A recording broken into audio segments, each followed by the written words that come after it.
ഇന്ന് തന്നെ ഡൗൺലോഡ് ചെയ്യൂ. കാണൂ നിങ്ങളുടെ ഫേവറേറ്റ് ഷോസ്. മാഡത്തിന്റെ നല്ല മനസ്സിന് നന്ദിയുണ്ട്. പക്ഷെ എനിക്കും അമ്മയ്ക്കും ജീവിച്ചു പോവാൻ വലിയ കഷ്ടപ്പാടൊന്നും ഇല്ല മാഡം. എന്തെങ്കിലും ജോലി ചെയ്ത് ജീവിക്കാനുള്ള ആരോഗ്യം തരണേന്ന് ഈശ്വരനോട് പ്രാർത്ഥിക്കാം. അത്രേ വേണ്ടൂ. ഈശ്വരൻ നിനക്ക് നല്ലത് വരുത്തട്ടെ. അമ്മയും സുമിത്രയും നന്ദേട്ടനും ചുറ്റിനിരുന്ന് ആ കുട്ടിക്ക് കഥകളൊക്കെ പറഞ്ഞു കൊടുക്ക്. ഉറങ്ങാതിരിക്കുന്ന കുട്ടികൾക്ക് അതൊക്കെ നല്ലതാ. നീ പാടി മോളെ.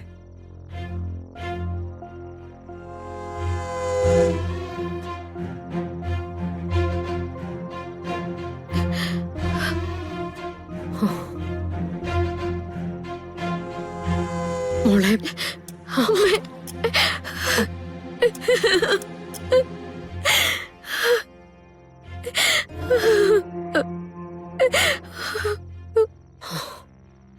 വാ മോള് വാ. നന്ദ, അവര് തമ്മിൽ ഒരുമിക്കാൻ പാടില്ലെന്ന് നാഗദൈവങ്ങളുടെ തീരുമാനമാ. അത് തന്നെയാ ഈ ലക്ഷണങ്ങൾ കാണിക്കുന്നതും.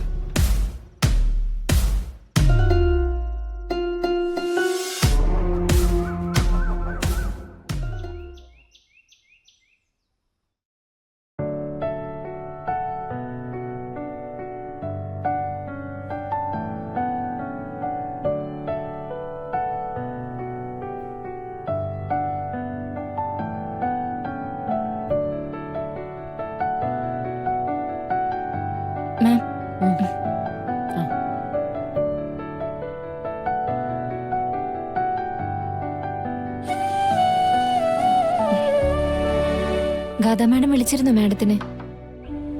ഇന്നലെ ഉച്ചയ്ക്ക് മറ്റോ വിളിച്ചു, പിന്നെ വിളിച്ചില്ല.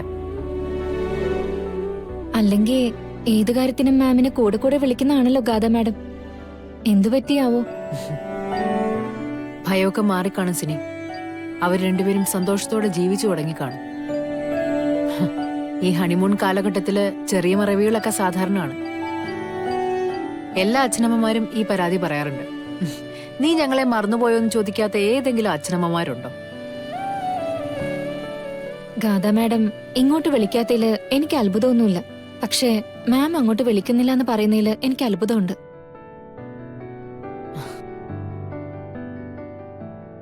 അതെന്താണെന്നറിയോ സിനി? വിവാഹം കഴിച്ചയച്ച മകളെ കൂടെ കൂടെ നമ്മൾ വിളിക്കുമ്പോ നമ്മുടെ ശീലങ്ങളിൽ നിന്നും നമ്മുടെ താല്പര്യങ്ങളിൽ നിന്നൊക്കെ ഒട്ടും മാറാനായിട്ട് നമ്മുടെ കുട്ടിക്ക് പറ്റില്ല. പക്ഷെ അവള് നിൽക്കുന്നത് ഇതൊന്നും അല്ലാത്ത ഒരു അന്തരീക്ഷത്തിലല്ലേ. അപ്പോ അവിടെ പൊരുത്തപ്പെടാൻ സമയം കൊടുക്കാന്നുള്ളതാണ്. ഇനി അവള് കളരിക്കലെയാണ്. അവിടുത്തെ രീതികള്, അവിടുത്തെ ആളുകള്, അവരുടെ ഇഷ്ടങ്ങള്, അതാ ഇനി അവള് നോക്കണ്ടത്. മാമിനെ പോലെ ഇത്ര പ്രാക്ടിക്കലായിട്ട് എല്ലാ അമ്മമാരും ചിന്തിച്ചിരുന്നെങ്കിൽ പല കുടുംബങ്ങളിലെയും പ്രശ്നങ്ങള് അവസാനിച്ചേനെ. എനിക്കങ്ങനെ ഒരു മാതൃവിപ്ലവത്തിനൊന്നും താല്പര്യമില്ല. എന്റെ കാര്യത്തിൽ എനിക്കങ്ങനെ ചെയ്യാലോ. കൃഷ്ണ സിനിയെ വിളിച്ചായിരുന്നു? ഇല്ല മാം.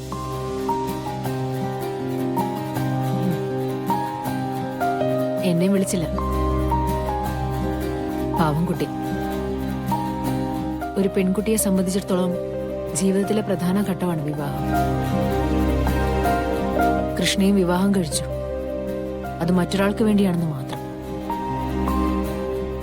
താലി കെട്ടിയ പുരുഷന്റെ വീട്ടിൽ അവളെ ജീവിച്ചു. അത് എന്നോടുള്ള കടപ്പാട്. കളരിക്കൽ കുടുംബത്തിന്റെ നാഗശാപം തീർത്തു. അതവളുടെ ഭക്തി. എന്നിട്ട് ഒരു കണക്കും പറയാതെ കൊടുത്ത കാശ് തിരികെ നൽകി യാത്രയും പറഞ്ഞിറങ്ങി. മാമിനപ്പോ കൃഷ്ണയോട് വല്ലാത്ത സ്നേഹമാണല്ലേ? അവളോട് എനിക്ക് ദേഷ്യം തോന്നാനായിട്ട് ഒരുപാട് കാരണങ്ങളുണ്ടായിരുന്നു സിനി.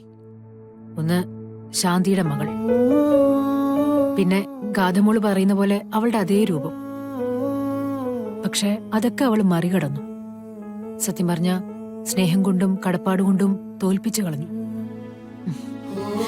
ഞാനൊന്ന് വിളിക്കട്ടെ അവളെ.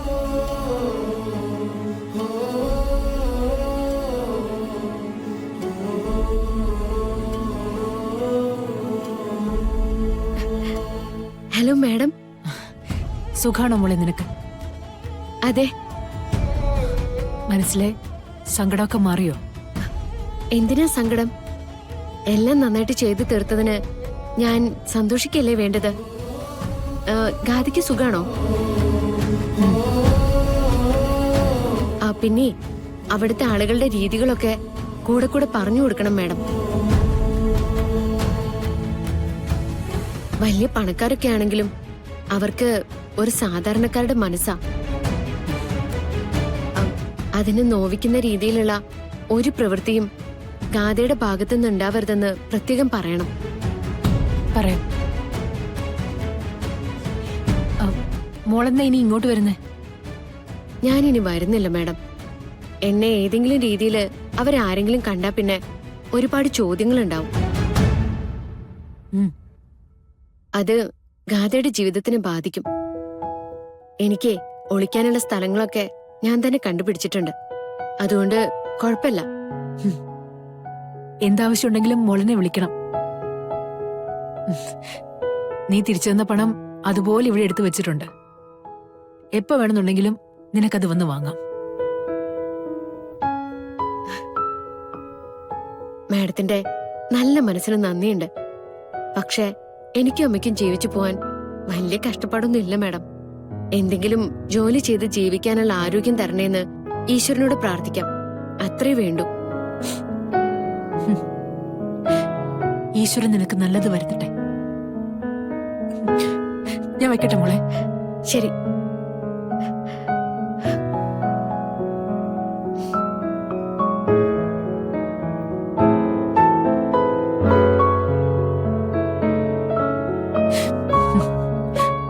ഓരോ വാക്കുകളിലും അവൾ എന്നെ വല്ലാതെ അതിശയിപ്പിക്കുന്നു സിനി. കഥകളിലൊക്കെ വായിക്കാൻ മാത്രമേ പറ്റൂ. ഇങ്ങനെ വിട്ടുകൊടുക്കുന്ന ഒരാളെ അവൾക്ക് വേണ്ടി കാര്യമായിട്ട് എന്തെങ്കിലും ചെയ്യണം. വരട്ടെ.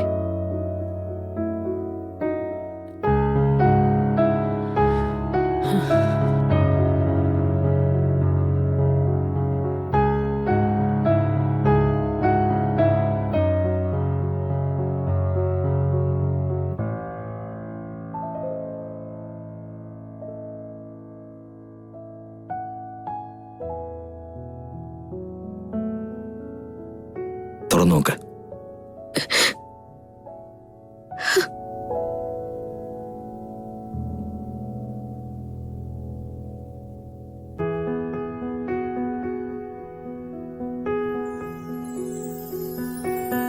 ഇത് വെറും ഒരു ഗിഫ്റ്റ് അല്ല, എന്റെ ഹൃദയം തന്നെയാ. സൂക്ഷിച്ചു വെക്കണം കേട്ടോ.